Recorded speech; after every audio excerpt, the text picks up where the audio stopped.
Heidi, ho there, my lovies. Welcome back to Crazy But Not Dangerous. I'm Shorty Vaughn. Yippee skippy. I'm in the kitchen today getting a few things done.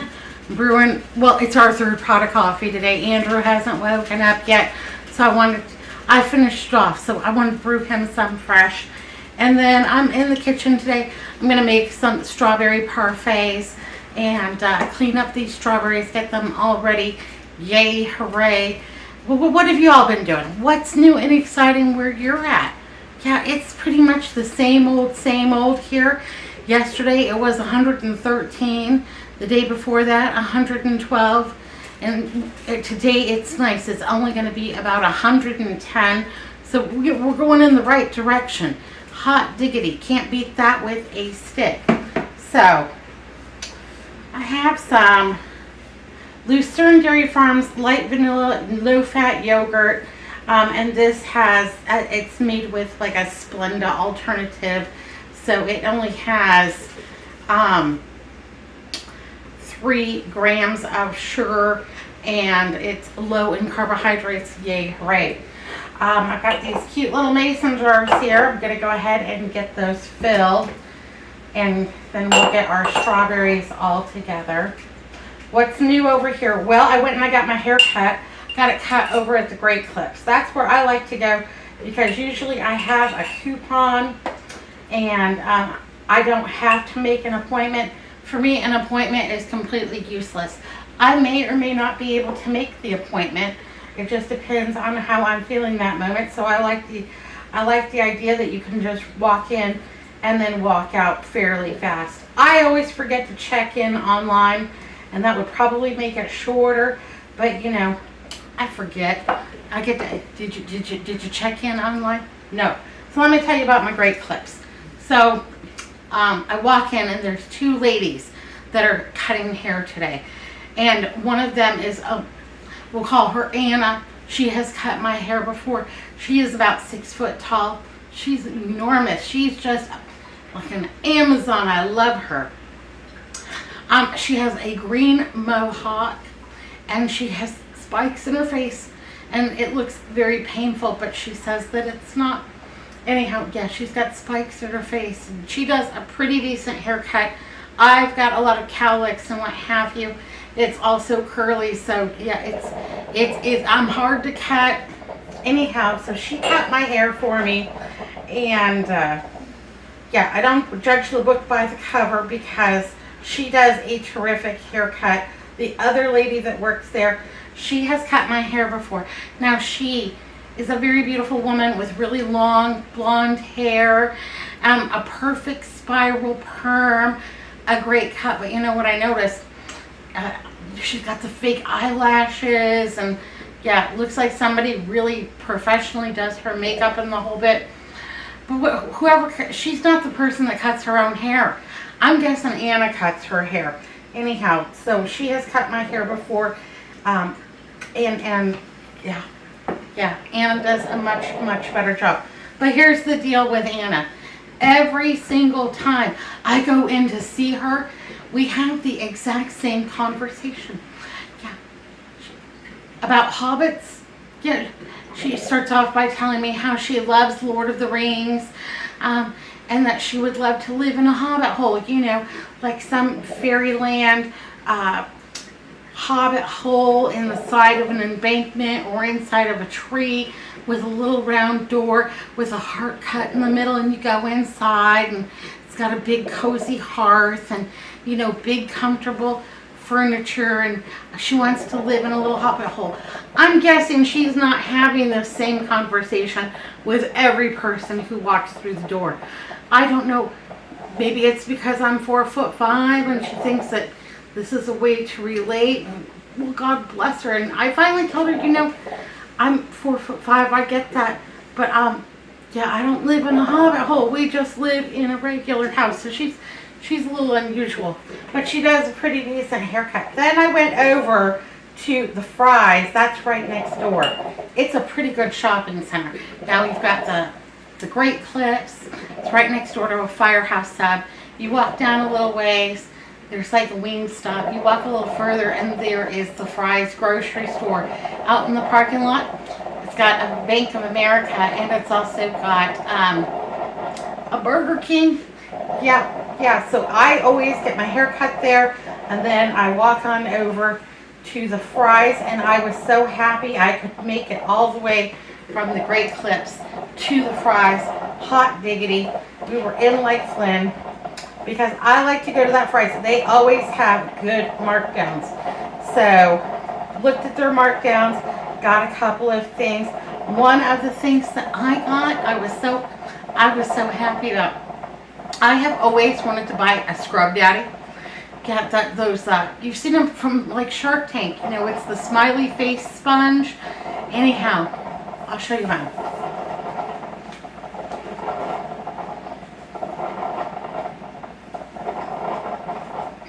It's the smiley face sponge. Anyhow, they are fantastic.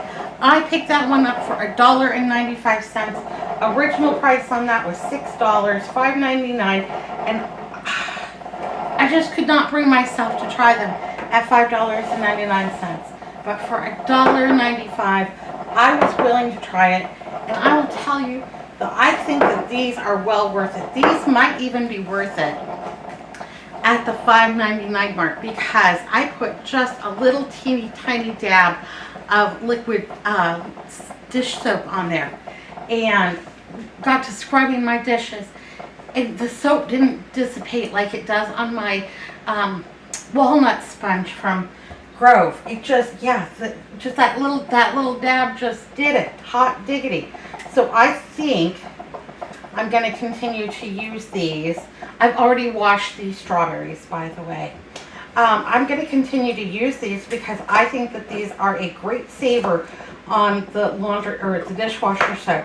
And they did scrub my dishes quite effectively. Now, I did find that the first time that I used it, though it was very stiff and it was kind of hard to squish it up to get inside of some of my glasses and stuff like that.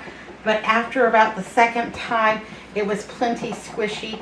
Maybe you have to pre-soak them. I don't really know. But yeah, so I got a new sponge. You know, when you get older, it's the things that you get excited about. You know, a new sponge, new toilet seat, you know, discount at the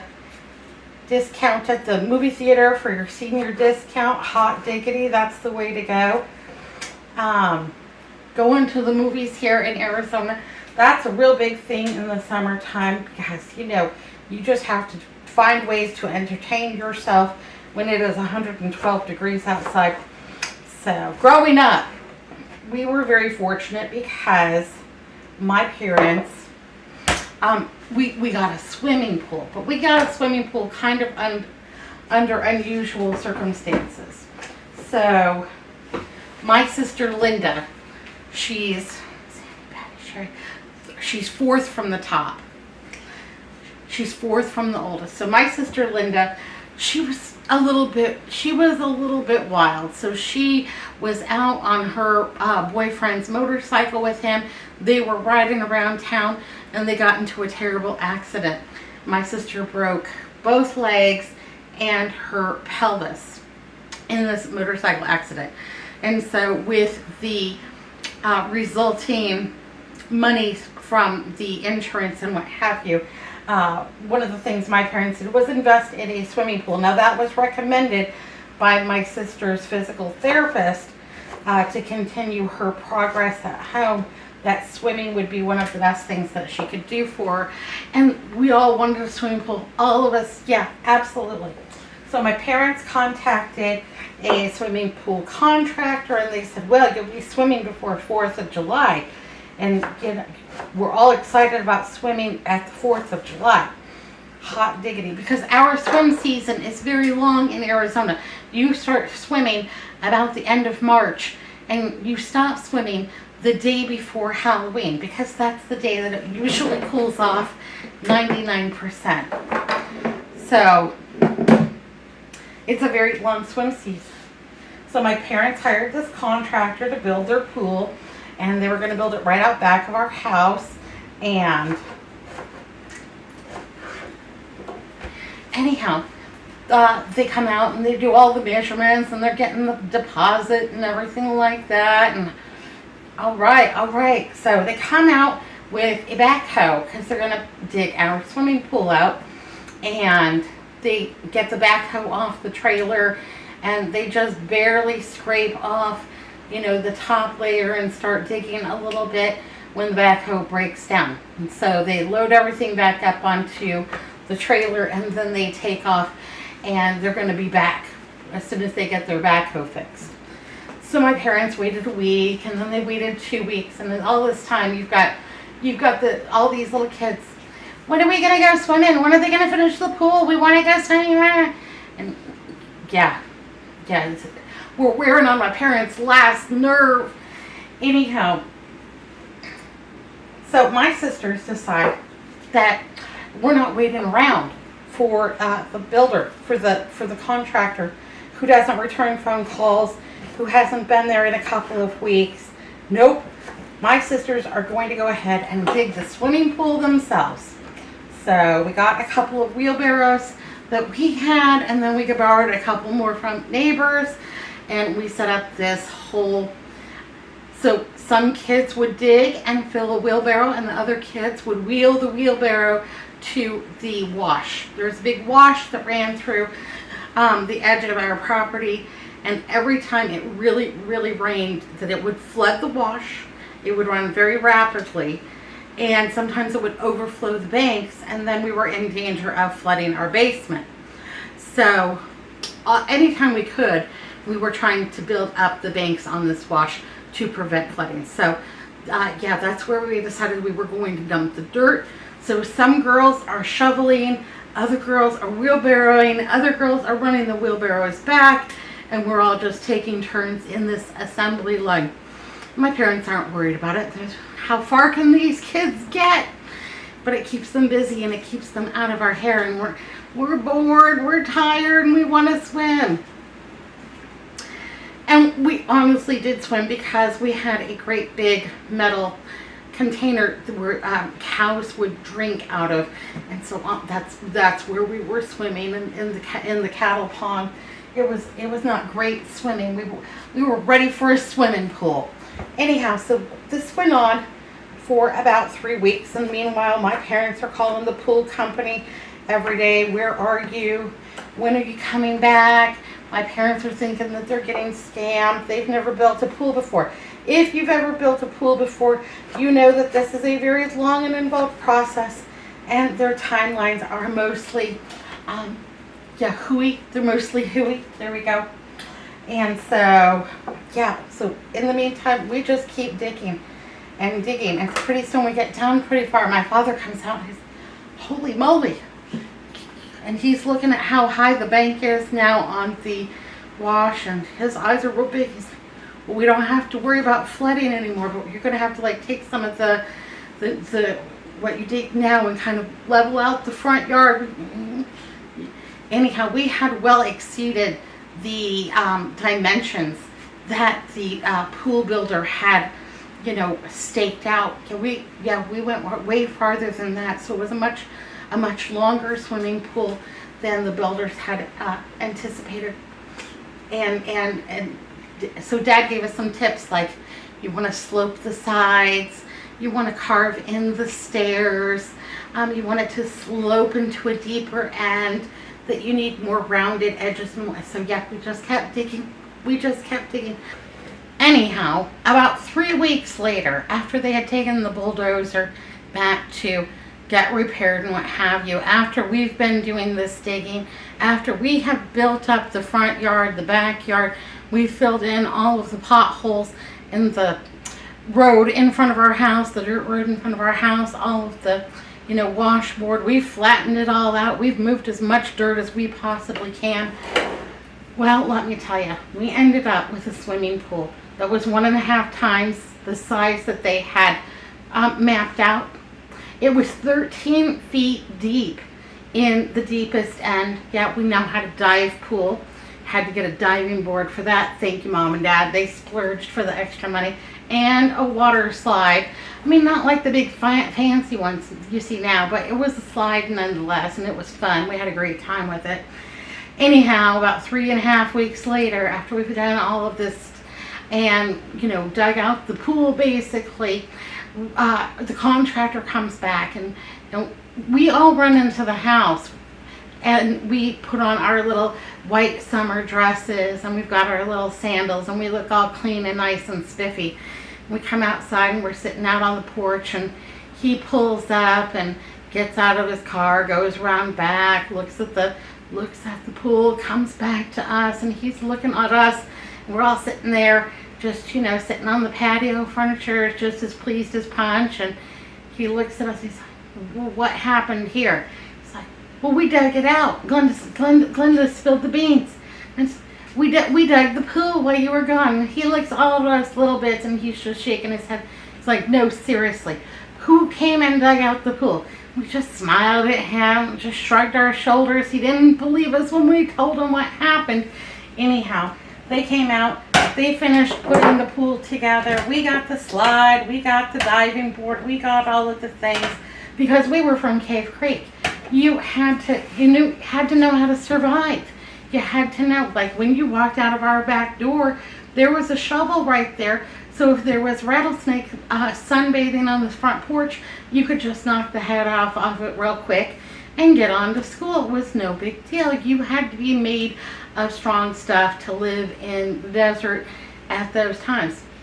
Cave Creek was a mining town, and we lived on a street about 3 miles from the center of Cave Creek, about 6 miles from the very edge of Phoenix. We lived on a street called Dynamite. It was called Dynamite Boulevard because that is where, if you were a miner, you could go buy your explosives for your mine, because it was far enough out of both towns that, you know, if there was an incident, it wouldn't be a big incident. So yeah, we lived on Dynamite Boulevard.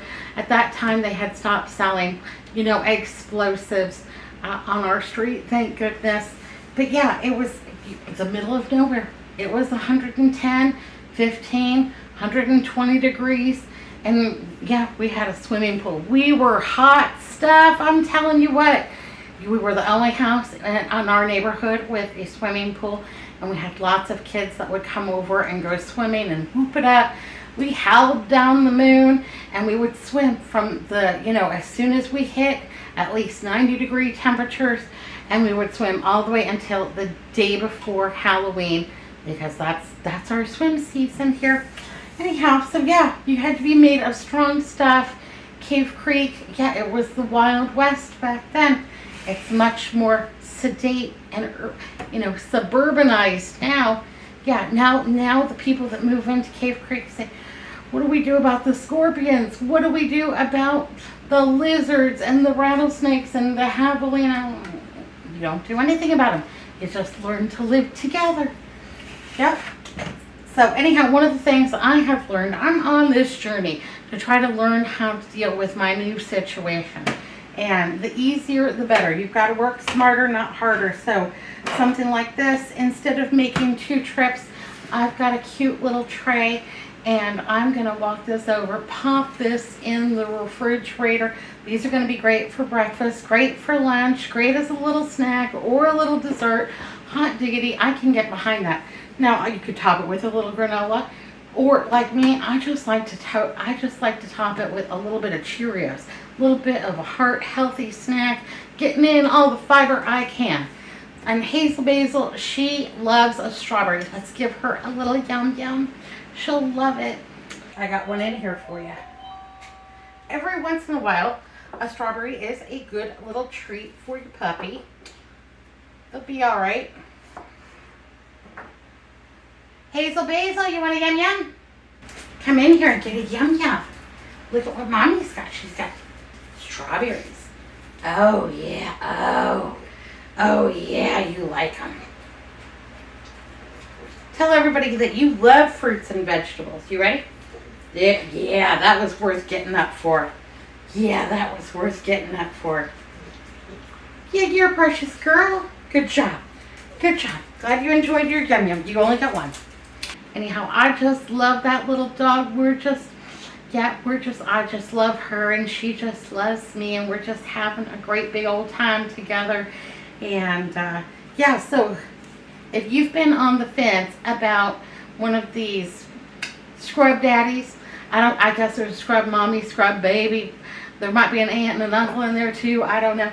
But I think that those are well worth the money, if nothing else, for the amount of soap that you are going to save with those. So what else am I going to do with my day? Today's trash day. And so my kitchen trash has already gone out. And I've got to get the garage trash out.